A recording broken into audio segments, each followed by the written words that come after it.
So that process, you start with pre-design and programming, and this is the sort of very formal methodology. You start from the 30,000-foot view and work your way down. Now that's the sort of traditional mode. A lot of people need to know some of the details we already talked about earlier. Well, I've got this credenza, or I love these curtains. That's great, you know, we'll capture that in that early programming portion, but we're starting that sort of big overview. How much square footage? How big? What's the general style? Working our way down to more and more defined detail through the design process with each stage. Construction documents is where a lot of time and effort is put in, just getting all the nuts and bolts drawn and all of the specification detail, all that final stuff pulled together before we get the final pricing and then run off into construction. So this is a quick illustration from one particular project up in White Salmon. Actually, this is their retreat cabin, their weekend getaway, which is bigger than my house. First floor is bigger than my house. So that initial stage, we've taken their program elements, their lifestyle, the site, where the views are, and we do what we call a bubble diagram, making sure that all the spaces work together and flow. So for those that were doing their own projects, were you looking at plans out of a book? No? No. Wow. It's the first time. Usually there are quite a few people that have been looking at plans out of a book and really struggling because they can't find that right plan that meets all their needs. And so in this process, we're taking their needs to inform the plan. Again, form follows function.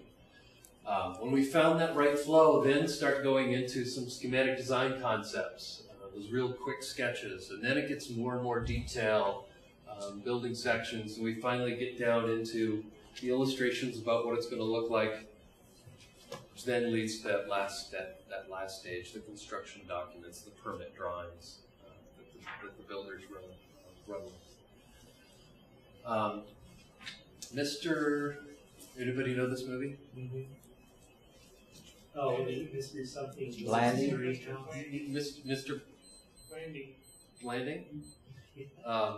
So if you've ever seen that movie, Cary Grant buys a cheap house out in the country, can't beat the price, and lo and behold, there are all sorts of structural problems with it, and it's just chaos ensues. It was not having a sort of good plan in place, didn't have the right team, bad contractors, just all of this chaos going on.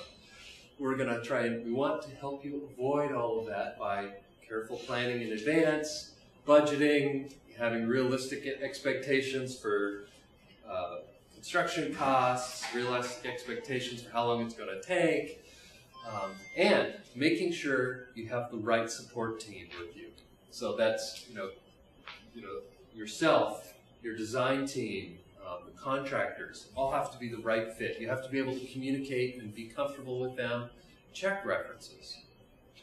Make sure you followed up, and do those interviews to make sure that is really going to be a good match. Are those team members there to really support you? Or are they going to listen? Do they understand exactly what it is that you need? And you need to be involved in the entire process. And it can be a long process, but it should be an enjoyable process. I mean, shoot, you're building your dream home. So, communication, having that understanding of what that shared vision is, and you really have to be able to pull that team together that you can trust and collaborate with. And so I think that last one is just reaffirming those three major points. So, with that, thank you.